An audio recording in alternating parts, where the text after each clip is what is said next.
Hello and welcome back to the channel, and thank you everyone who watched our previous video on the Erin Patterson case, which has shocked Australia and captured worldwide attention. In our last episode, we explored the tragic details of a family lunch that ended in horror. A beef Wellington allegedly laced with death cap mushrooms, killing 3 people and leaving 1 fighting for life. If you haven't seen that episode, it's essential viewing to understand how this bizarre and unsettling case began. Today, we're taking you inside the courtroom. We'll dissect the prosecution strategy, analyze the defense, explore the testimony of experts and witnesses, and examine what's happening behind the scenes. This is not just a trial about mushrooms, it's a story of family, betrayal, science, and suspicion. So, settle in as we take a long, hard look at the Erin Patterson trial. On April 29, 2025, the Supreme Court of Victoria opened proceedings in what is now being referred to in the media as the mushroom murder trial. Erin Patterson, a 50-year-old mother of 2 from Leongatha, stands accused of 3 counts of murder and 1 of attempted murder. The case stems from a lunch she hosted for her former in-laws, Don and Gail Patterson, along with Gail's sister, Heather Wilkinson, and her husband, Ian. Within days of that lunch, 3 guests were dead. Ian Wilkinson survived, barely, after spending weeks in intensive care. From the outset, Erin claimed it was all a tragic mistake. She maintains she never meant to hurt anyone, that she loved her former in-laws, and that the mushrooms used in her dish were a mixture of store-bought and foraged varieties she thought were safe. But prosecutors say otherwise. They argue Erin knew exactly what she was doing. According to court documents, investigators found a food dehydrator dumped at a local waste facility shortly after the lunch. The dehydrator tested positive for traces of death cap mushrooms, the same type believed to have poisoned the lunch guests. Erin's fingerprints were found on it. Then came the digital forensics.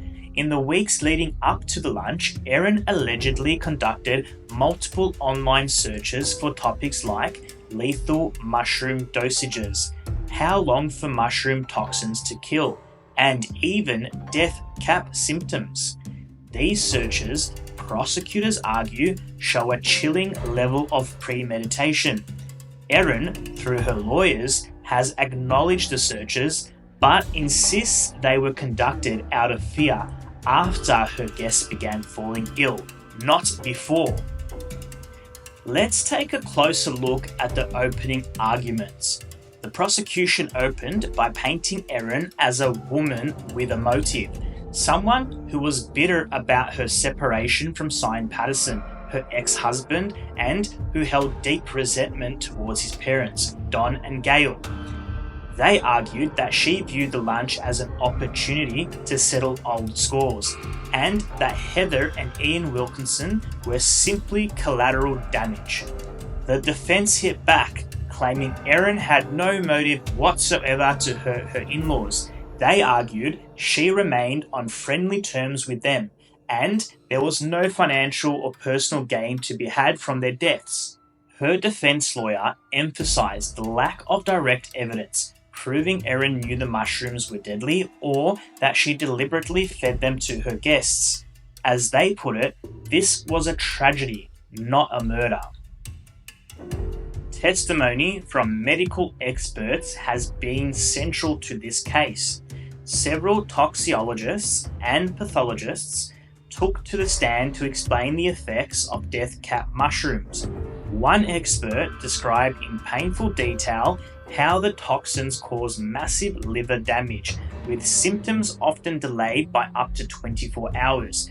This delay, they explained, is why many victims do not seek medical attention until it's too late.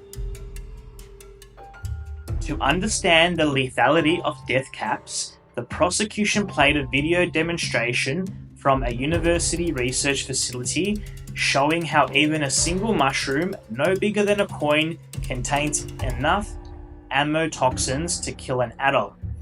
It was a chilling visual moment in the courtroom that left several jurors visibly disturbed. Ian Wilkinson, the sole survivor, was unable to testify in person due to ongoing health complications. However, a statement was read aloud in court. In it, Ian described the meal as tasting a bit off and said that within hours, he and the others were suffering from violent vomiting, cramps, and confusion. His voice broke in the statement as he recalled watching his wife of 40 years deteriorate rapidly. The prosecution also introduced text messages and emails exchanged between Erin and Simon Patterson before and after the lunch. While no explicit threats were found, prosecutors highlighted messages where Erin expressed frustration about the divorce proceedings, financial issues, and her feeling of being alienated from the family. The suggestion was there was emotional tension bubbling under the surface. Simon Patterson was called to the stand, where he detailed his complicated relationship with Erin. He admitted that while their marriage had been tumultuous, he never imagined something like this could happen. His demeanour on the stand was calm, though at times shaken, especially when discussing the sudden deaths of his parents. The defence cross-examined the officers who collected this evidence, raising concerns about the integrity of the investigation. They noted inconsistencies in how evidence was handled and questioned the chain of custody for the food samples. One officer admitted under oath that some sample labels had to be rewritten due to smudging, a moment the defence seized upon to cast doubt on the reliability of the forensic results. Perhaps the most riveting part of the trial so far has been Erin Patterson's own testimony.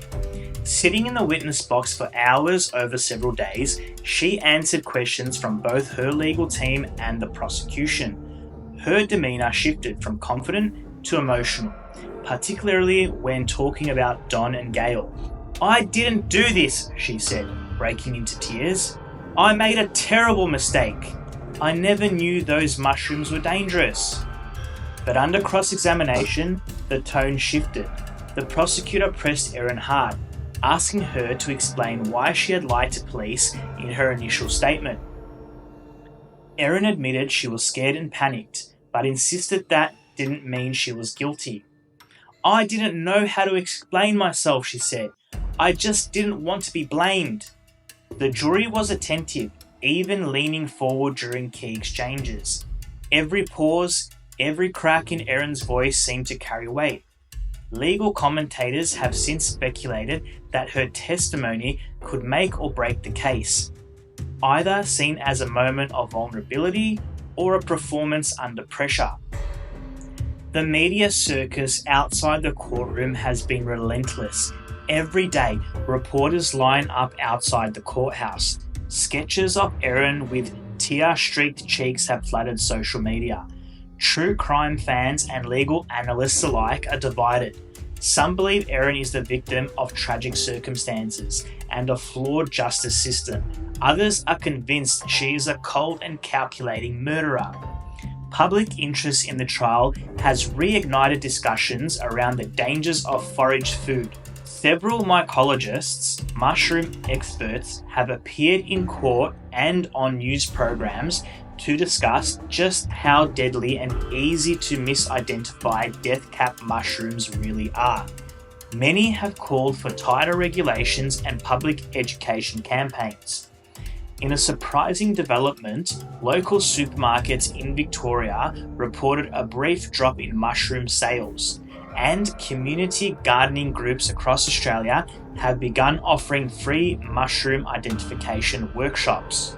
As the trial moves forward, attention is turning to what comes next. The defence is expected to call a forensic psychiatrist who will testify about Erin's mental state before and after the lunch. The goal is to show that she was not thinking clearly and that her behaviour was driven by anxiety and confusion, not malice. There are also discussions about a possible character witness, someone who knew Erin for decades and may vouch for her kindness and moral compass.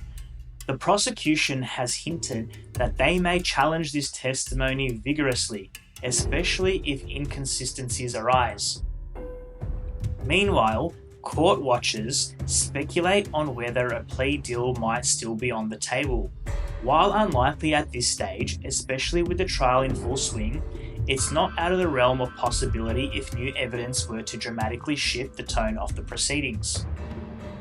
So, where does this leave us? At this stage in the trial, the jury has heard a mix of science, speculation, and sentiment. There's no video footage, no written confession, and no eyewitnesses to the crime. But the circumstantial evidence, the mushroom searches, the discarded dehydrator, and Erin's own inconsistencies all weigh heavily. If convicted, Erin Patterson faces life in prison. If acquitted, she will walk free, but with her life forever changed. One thing is clear, this trial is about more than just what happened at the lunch table. It's about truth, memory, and whether a single act of negligence or premeditation can define a life. We'll be watching closely and we'll bring you updates as soon as new details emerge. If you found this breakdown helpful, don't forget to like, comment, and subscribe for future episodes. Until next time, stay safe, stay informed, and stay curious.